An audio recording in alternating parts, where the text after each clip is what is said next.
Science academy में हूं मंजीत। तो चलिए शुरू करते हैं आज का अपना topic.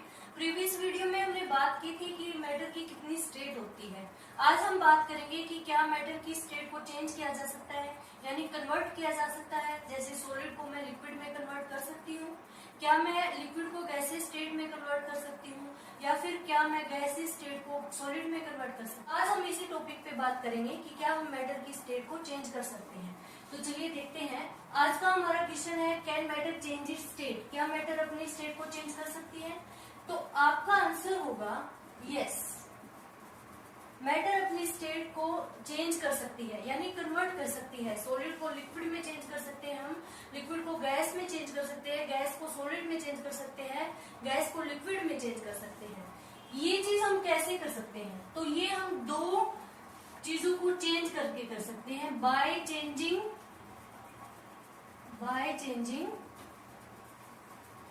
Temperature and by changing pressure. कैसे कर सकते हैं हम? या तो हम टेम्परेचर को चेंज कर दें या फिर हम प्रेशर को चेंज कर दें। तो इससे क्या होगा, मैटर की स्टेट को कन्वर्ट कर सकते हैं हम, सॉलिड को लिक्विड में, लिक्विड को गैस में, गैस को लिक्विड में, लिक्विड को सॉलिड में। तो पहले हम पढ़ेंगे वो सारे प्रोसेस जिनमें हम एक स्टेट को दूसरी स्टेट में कन्वर्ट करते हैं। उसके बाद हम पढ़ेंगे डिटेल में कि कैसे टेम्परेचर को चेंज करने पे स्टेट चेंज होती है या कैसे प्रेशर को चेंज करने से स्टेट चेंज होती है। तो पहले पढ़ेंगे हम वो सारे प्रोसेस जिसमें हम एक स्टेट को दूसरी स्टेट में कन्वर्ट करते हैं। जैसे हम सॉलिड को लिक्विड में कन्वर्ट करते हैं, तो इस प्रोसेस को हम क्या कहते हैं, इसको हम डिफाइन कैसे करेंगे, ठीक है। तो चलिए देखते हैं। सॉलिड को जब हम कन्वर्ट करते हैं, जब हम हीट करते हैं, सबसे पहले हम उसको हीट करेंगे तो वो किस में कन्वर्ट हो जाएगा? लिक्विड में कन्वर्ट हो जाएगा। किस में कन्वर्ट हो जाएगा? लिक्विड में कन्वर्ट हो जाएगा, ठीक है। फिर अगर हम लिक्विड को हीट करते हैं, लिक्विड को अगर हम हीट करते हैं तो वो किस में कन्वर्ट हो जाएगा? गैस में कन्वर्ट हो जाएगा, ठीक है। क्या इस प्रोसेस का रिवर्स हो सकता है? यानी क्या मैं गैस को लिक्विड में कन्वर्ट कर सकती हूँ? तो बिल्कुल कर सकते हैं। कैसे करेंगे? जब हम गैस को कूल करेंगे, इसको कूल करेंगे यानी इसके टेम्परेचर को कम कर देंगे, तो वो किस में कन्वर्ट हो जाएगी? लिक्विड में कन्वर्ट हो जाएगी, ठीक है। जब हम लिक्विड को कूल करेंगे तो वो किस में कन्वर्ट हो जाएगा? सॉलिड में कन्वर्ट हो जाएगा, ठीक है। इसका एग्जांपल आप ले सकते हो वाटर।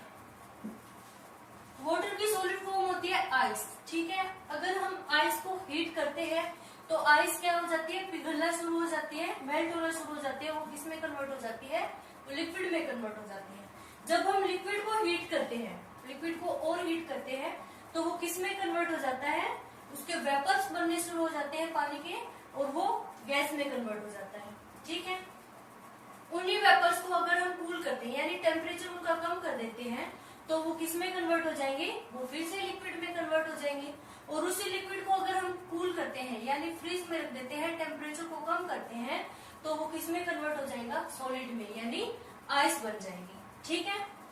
तो इस तरह से हम एक स्टेट को दूसरी स्टेट में कन्वर्ट कर सकते हैं, ठीक है। अब हम देखेंगे कि इन सारे प्रोसेस को क्या बोलते हैं। जैसे इनको कन्वर्ट किया लिक्विड में, तो उस प्रोसेस को क्या बोलूंगा, ठीक है। तो उस प्रोसेस को हम बोलेंगे फ्यूजन। क्या बोलेंगे? फ्यूजन। जब मैं लिक्विड को कन्वर्ट करती हूँ गैस में, किस में कन्वर्ट कर रही हूँ? गैस में, तो उस प्रोसेस को क्या बोलेंगे? वेपराइजेशन,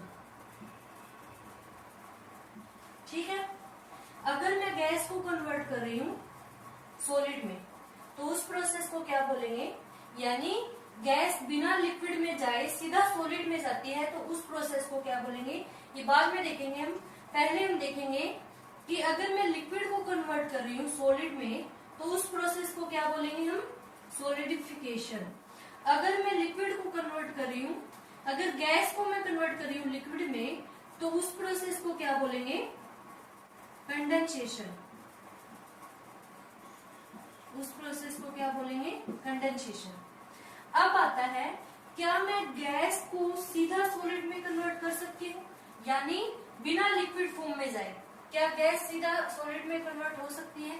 तो बिल्कुल हो सकता है, और उस प्रोसेस को हम बोलते हैं सब्लिमेशन।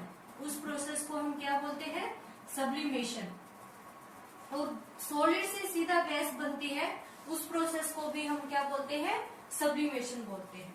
ठीक है, इसके आगे एग्जांपल देखेंगे। फ्यूजन क्या होता है? तो फ्यूजन क्या होता है? The process by which solid get converted to liquid state at a certain temperature is called fusion. एक ऐसा प्रोसेस जिसमें सॉलिड कन्वर्ट हो जाता है लिक्विड स्टेट में। जो सॉलिड स्टेट है वो लिक्विड स्टेट में कन्वर्ट हो जाती है एट ए सर्टेन टेम्परेचर। यहाँ पे सर्टेन टेम्परेचर का क्या मतलब होता है? यहाँ पे सर्टेन टेम्परेचर का मतलब है कि हर एक सॉलिड के लिए लिक्विड स्टेट में जाने पर जो टेम्परेचर होता है, जाने के लिए जो टेम्परेचर होता है वो अलग अलग होगा। ठीक है, जैसे वो आइस है, उसको अगर हम लिक्विड स्टेट में लाते हैं तो उसका टेम्परेचर अलग होगा। अगर हम कोई और मेटल लेते हैं, उसको लिक्विड स्टेट में लाते हैं तो उसका टेम्परेचर अलग होगा। ठीक है, तो certain temperature is called fusion. The process by which solid get converted into liquid state at a certain temperature is called fusion. उस प्रोसेस को हम क्या बोलेंगे? फ्यूजन बोलेंगे। फिर हमारा आता है वेपराइजेशन। वेपराइजेशन को हम कैसे डिफाइन करेंगे? यहाँ पे फ्यूजन हटाकर आप लिखोगे वेपराइजेशन। क्या लिखोगे यहाँ पे? फ्यूजन हटाकर वेपराइजेशन। और द प्रोसेस बाय विच, ऐसा प्रोसेस जिसमें लिक्विड यहाँ पे लिक्विड आ जाएगा, liquid get converted to gaseous state. किसमें? गैसियस स्टेट में। Gaseous state at a certain temperature is called vaporization. उसको क्या बोलते हैं हम? वेपराइजेशन। उसको क्या बोलेंगे हम? वेपराइजेशन। ठीक है, इसी तरह से फिर हम बात करेंगे कंडेंसेशन की। कंडेंसेशन में क्या होगा? The process by which gas get converted to liquid state at a certain temperature is called condensation. ठीक है, उसके बाद आता है हमारा सॉलिडिफिकेशन। तो सॉलिडिफिकेशन में क्या करेंगे हम? The process by which liquid get converted to solid state at a certain temperature is called solidification. ठीक है, इस तरह से हम इन चारों प्रोसेस को डिफाइन कर सकते हैं। तो चारों प्रोसेस की हमने स्टडी कर ली है, फ्यूजन, वेपराइजेशन, कंडेंसेशन, सॉलिडिफिकेशन। अब हम स्टडी करेंगे सब्लिमेशन की, कि सब्लिमेशन क्या होता है। तो सब्लिमेशन एक ऐसा प्रोसेस होता है जिसमें गैस है वो बिना लिक्विड फॉर्म में जाए, लिक्विड फॉर्म में नहीं जाती, सीधा किस में कन्वर्ट हो जाती है? सॉलिड में कन्वर्ट हो जाती है। यानी उसकी स्टेट गैस से सीधा सॉलिड स्टेट में कन्वर्ट हो जाती है। ऐसे प्रोसेस को हम बोलते हैं सब्लिमेशन। इसका रिवर्स हो सकता है, जैसे सॉलिड बिना लिक्विड स्टेट में जाए सीधा गैसीय स्टेट में चला जाता है, उसको हम बोलेंगे सब्लिमेशन। तो चलिए देखते हैं सब्लिमेशन क्या होता है। The process by which solid get converted to gaseous state और gas get converted to solid state without going to liquid state at a certain temperature is called sublimation। ऐसा प्रोसेस जिसमें गैसियस स्टेट किसमें change हो जाती है? Solid state में। और solid state किसमें चेंज हो सकती है? गैसियस स्टेट में, without going to liquid state. Liquid state उसमें नहीं आती है। ठीक है, सीधा गैस में कन्वर्ट होता है या फिर गैस सीधा सॉलिड में कन्वर्ट होती है एट ए सर्टेन टेम्परेचर। ऐसे प्रोसेस को हम बोलते हैं, क्या बोलते हैं? सब्लिमेशन बोलते हैं। एग्जाम्पल जैसे कैम्फर यानी कपूर। कपूर को जब हम जलाते हैं तो वो लिक्विड फॉर्म में नहीं जाता, सीधा किस में कन्वर्ट हो जाता है? गैस में कन्वर्ट हो जाता है। नैपकिन बॉल्स यानी जो हम गर्म कपड़ों में रखते हैं, व्हाइट कलर की बॉल होती है, छोटी छोटी गोलियां होती है, वो कुछ दिन बाद यानी टेम्परेचर जैसे चेंज होता है वो क्या करती है? वो गैस में चली जाती है, यानी गायब हो जाती है। वो किस में कन्वर्ट हो जाती है? गैस में कन्वर्ट हो जाती है। अमोनियम क्लोराइड, NH4Cl, ये सारे किसके एग्जाम्पल है? जिसमें सब्लिमेशन होता है, यानी जो सॉलिड है वो किस में कन्वर्ट हो जाता है? वो गैस में कन्वर्ट हो जाता है। ठीक है, ऐसे प्रोसेस को हम क्या बोलते हैं? सब्लिमेशन बोलते हैं। तो हमने सारे प्रोसेस स्टडी कर लिए हैं, जिसमें हमने फ्यूजन को स्टडी किया, वेपराइजेशन को किया, कंडेंसेशन को किया, सॉलिडिफिकेशन को किया और सब्लिमेशन की स्टडी की। अब हम बात करेंगे कि हम टेम्परेचर को चेंज करके कैसे एक स्टेट को दूसरी स्टेट में कन्वर्ट कर सकते हैं। फिर उसके बाद हम बात करेंगे कि कैसे हम प्रेशर को चेंज करके एक स्टेट को दूसरी स्टेट में। तो चलिए अब हम स्टडी करते हैं बाय चेंजिंग टेम्परेचर, कि टेम्परेचर को चेंज करके कैसे हम मैटर की एक स्टेट को दूसरी स्टेट में कन्वर्ट कर सकते हैं। तो इसमें हम पढ़ेंगे मेल्टिंग पॉइंट। क्या पढ़ेंगे हम इसमें? Melting point. मेल्टिंग पॉइंट क्या होता है? The temperature at which a solid melt to form liquid at atmospheric pressure is called melting point. ऐसा टेम्परेचर जिसमें सॉलिड मेल्ट होना शुरू हो जाता है लिक्विड बनाने के लिए एटमॉस्फेरिक प्रेशर पे, ठीक है, प्रेशर एटमॉस्फेरिक ही रहेगा, इज कॉल्ड मेल्टिंग पॉइंट। वो उसका क्या होता है? मेल्टिंग पॉइंट होता है। तो चलिए देखते हैं हम कैसे टेम्परेचर को बढ़ाने से या चेंज करने से मैटर की एक स्टेट है वो दूसरी में कन्वर्ट हो जाती है। तो यहाँ पे मैंने लिया है आइस, एक बीकर में मैंने आइस लिए, ठीक है। इसको मैंने रखा है बर्नर पर, मैंने बर्नर को शुरू किया, यानी इसका टेम्परेचर बढ़ाना शुरू किया। तो मैंने पहले इसका टेम्परेचर नोट कर लिया, ठीक है। इसका टेम्परेचर है 0 डिग्री सेल्सियस। मैंने इसका टेम्परेचर इंक्रीज करना शुरू कर दिया। जब ये हाफ मेल्ट हो गई, यानी जो आइस है वो आधी पिघल गई, तो मैंने टेम्परेचर देखा वो अब भी 0 डिग्री सेल्सियस है, टेम्परेचर बढ़ा नहीं। लेकिन हमने तो इसको हीट दी है, टेम्परेचर बढ़ना चाहिए था। तो वो क्यों नहीं बढ़ा?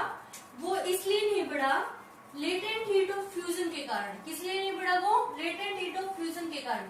अब लेटेंट हीट ऑफ फ्यूजन क्या होती है, चलिए देखते हैं। The amount of heat required to change 1 kg solid to its liquid state. एक ऐसी हीट के ऐसे अमाउंट जो 1 किलो सॉलिड को चेंज होने में लगती है, किस स्टेट में? लिक्विड में चेंज होने में, ठीक है, उसको हम बोलते हैं लेटेंट हीट। यानी जो अब हमने इसको हीट प्रोवाइड करवाई है, तो वो किस में यूज हो रही है? वो आइस को मेल्ट करने में यूज हो रही है, ठीक है। इसलिए इसका टेम्परेचर नहीं बढ़ रहा। जब पूरी आइस मेल्ट हो जाएगी, यानी पूरा जो सॉलिड है वो लिक्विड स्टेट में आ जाएगा, उसके बाद अगर हम इसको हीट देते हैं तो ये क्या हो जाएगा? इसका टेम्परेचर बढ़ना शुरू हो जाएगा। तो ये हमने देखा कि कैसे हीट करने से या टेम्परेचर बढ़ाने से एक फॉर्म है वो दूसरी फॉर्म में कन्वर्ट हो जाती है। बॉइलिंग पॉइंट क्या होता है? तो the temperature at which a liquid boil, जो ऐसा टेम्परेचर जिसमें लिक्विड बॉयल होना शुरू हो जाता है to form vapour at atmospheric pressure is called its boiling point. ऐसा टेम्परेचर जिसमें लिक्विड है वो बॉयल होना शुरू हो जाता है, बॉयल मतलब उबलना शुरू हो जाता है, टू फॉर्म वेपर, वेपर बनाने के लिए एटमॉस्फेरिक प्रेशर पर, उसको हम क्या बोलते हैं? उस पॉइंट को हम क्या बोलते हैं? उसको हम बोलते हैं बॉइलिंग पॉइंट। तो यहाँ पे मैंने लिया है एक बीकर, उसमें मैंने लिया पानी और उसको मैंने हीट करना शुरू कर दिया, ठीक है। कुछ देर बाद इसमें क्या हो जाएंगे? वेपर बनने शुरू हो जाएंगे। जब इसमें वेपर बनने शुरू हो गए तब मैंने इसका टेम्परेचर नोट किया, तो इसका टेम्परेचर था 100 डिग्री सेल्सियस, ठीक है। उसका टेम्परेचर कितना है? 100 डिग्री सेल्सियस। फिर मैंने इसको और हीट दी, ठीक है।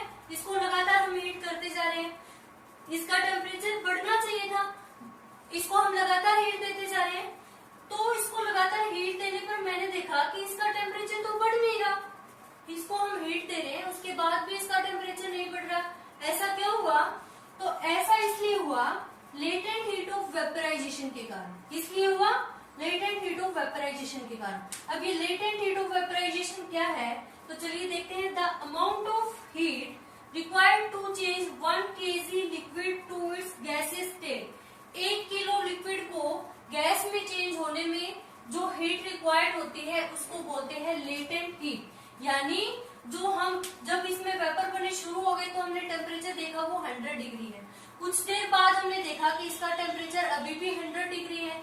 तो जो हमने इसको हीट दी है वो टेम्परेचर इंक्रीज करने में नहीं यूज हुई, वो किस में यूज हुई? वो वेपर बनाने में। यानी जो लिक्विड स्टेट है वो किस में कन्वर्ट हो रही है? गैसियस स्टेट में। तो जो लिक्विड स्टेट को गैसियस स्टेट में कन्वर्ट करने के लिए जो हीट यूज हो रही है उसकी वजह से ये टेम्परेचर इंक्रीज नहीं हो रहा। ठीक है। तो इस तरह से हम टेम्परेचर को चेंज करके यानी बढ़ाकर यहाँ पे क्या कर रहे हैं, लिक्विड फॉर्म है और उसको किस में चेंज कर रहे हैं, गैसियस स्टेट में चेंज कर रहे हैं, यानी एक स्टेट से दूसरी स्टेट में कन्वर्ट कर रहे हैं। तो चलिए अब हम देखेंगे कि प्रेशर का क्या इफेक्ट पड़ता है। हमने टेम्परेचर के इफेक्ट देख लिए, ठीक है, सॉलिड को हमने लिक्विड में चेंज करके देख लिया, लिक्विड को हमने गैस में चेंज कर लिया टेम्परेचर को चेंज करके। अब हम देखेंगे जब हम प्रेशर को चेंज करते हैं तो क्या एक स्टेट से दूसरी स्टेट कन्वर्ट हो जाती है, यानी मैटर की जो स्टेट है वो चेंज हो जाती है। तो चलिए देखते हैं इफेक्ट ऑफ प्रेशर, प्रेशर के क्या इफेक्ट पड़ते हैं। तो यहाँ पे मैंने लिए हैं 3 सिलेंडर, ठीक है, 3 सिलेंडर लिया। फर्स्ट सिलेंडर में है गैस, ठीक है, मैंने इसको कंप्रेस करना शुरू कर दिया, इस पर प्रेशर लगाना शुरू कर दिया। जब मैं इस पे प्रेशर लगाऊंगी तो जो गैस के पार्टिकल है उनके बीच की जो डिस्टेंस है वो रिड्यूस हो जाएगी, यानी पार्टिकल है वो क्लोज आ जाएंगे और उनके बीच का जो फोर्स ऑफ इंटरमोलिकुलर अट्रैक्शन है वो क्या हो जाएगा, बढ़ जाएगा, ठीक है। गैस के कंपैरिजन में ऐसा किसमें होता है, जिसमें जो पार्टिकल के बीच का जो फोर्स है वो ज्यादा होता है और जो पार्टिकल की डिस्टेंस है वो कम होती है, लिक्विड में होता है। यानी जो गैस है वो प्रेशर डालने से यानी उसको कंप्रेस करने से वो किस में चेंज हो रही है, लिक्विड में चेंज हो गई। यहाँ पे मेरे पास लिक्विड है, लिक्विड पे मैंने प्रेशर अप्लाई किया, उसको कंप्रेस करना शुरू किया, तो जो लिक्विड के पार्टिकल है उनके बीच की जो डिस्टेंस है वो कम हो जाएगी और फोर्स ऑफ इंटरमोलिकुलर अट्रैक्शन बढ़ जाएगा। यानी जो लिक्विड है उसके कंपैरिजन में ऐसा किसमें होता है, जिसमें पार्टिकल के बीच की डिस्टेंस कम होती है और फोर्स ऑफ इंटरमोलिकुलर अट्रैक्शन ज्यादा होता है, तो वो सॉलिड में होता है, तो वो किसमें कन्वर्ट हो जाएगा, सॉलिड में कन्वर्ट हो जाएगा। तो प्रेशर डालने से यानी इफेक्ट ऑफ प्रेशर, यानी यहाँ पे हमने प्रेशर चेंज किया है तो जो फॉर्म है वो गैसियस फॉर्म से किसमें कन्वर्ट हो गई, लिक्विड फॉर्म में, लिक्विड स्टेट में चली गई वो। और लिक्विड स्टेट पर जब हमने प्रेशर अप्लाई किया तो वो किसमें कन्वर्ट हो गई, सॉलिड स्टेट में। यानी प्रेशर अप्लाई करने से जो स्टेट है मैटर की वो चेंज हो सकती है। तो चलिए इसको पढ़ते हैं। If we compress a gas in a cylinder the distance between the particle of the gas is reduce. जो पार्टिकल है उनके बीच की डिस्टेंस क्या हो जाएगी, रिड्यूस हो जाएगी। And finally gas is liquefied, और गैस क्या हो जाएगी, लिक्विड बन जाएगी, ठीक है। इसके एग्जांपल है एलपीजी यानी कुकिंग गैस जो हमारे घरों में यूज होती है, लिक्विड पेट्रोलियम गैस जो सिलेंडर में होती है वो लिक्विड फॉर्म में होती है, क्योंकि उसको कंप्रेस करके लिक्विफाइड किया जाता है और फिर उसको सिलेंडर में भरा जाता है। जब हम उसका प्रेशर है वो कम कर देते हैं, यानी उसको एटमॉस्फेरिक प्रेशर पर लेकर आते हैं, यानी उस गैस को हम बाहर निकालते हैं, तो वो हमें किस फॉर्म में मिलेगी, गैस की फॉर्म में मिलेगी। यानी किस स्टेट में मिलेगी, वो हमें गैसियस स्टेट में मिलेगी। और सिलेंडर में वो किस स्टेट में होती है, लिक्विड स्टेट में होती है। इसी तरह से कंप्रेस नेचुरल गैस जो व्हीकल में यूज होती है, ठीक है, क्योंकि नेचुरल गैस है तो पोल्यूशन कम होता है, इसलिए व्हीकल में यूज किया जाता है इसका।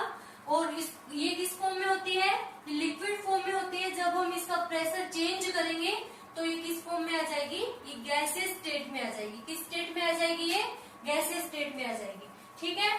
तो ये था आज का हमारा टॉपिक कि कैसे हम एक स्टेट को दूसरी स्टेट में कन्वर्ट कर सकते हैं। सबसे पहले हमारा क्वेश्चन था कि क्या मैटर अपनी स्टेट को चेंज कर सकती है। उसका आंसर था यस, मैटर अपनी स्टेट को चेंज कर सकती है जब हम प्रेशर को चेंज करते हैं या फिर हम टेम्परेचर को चेंज करते हैं। फिर हमने वो सारे मेथड्स पढ़े जिसमें एक स्टेट दूसरी स्टेट में कन्वर्ट होती है, उनको क्या कहते हैं और उनको हम कैसे डिफाइन कर सकते हैं। उसके बाद हमने देखा कि जब हम टेम्परेचर चेंज करते हैं, हमने सबसे पहले आइस का टेम्परेचर चेंज करके देखा कि वो किस तरह से सॉलिड में कन्वर्ट होते हैं, लिक्विड में कन्वर्ट होती है। उसके बाद हमने देखा पानी का टेम्परेचर हमने बढ़ाकर देखा तो वो किस में कन्वर्ट हो गया, कौन सी स्टेट में चला गया, गैसियस स्टेट, यानी पानी के वेपर बनने शुरू हो गए। हमने इस प्रोसेस में पढ़ा मेल्टिंग पॉइंट, बॉइलिंग पॉइंट और लेटेंट हीट ऑफ फ्यूजन और लेटेंट हीट ऑफ वेपराइजेशन। तो आई होप आज का टॉपिक आपको समझ आया होगा।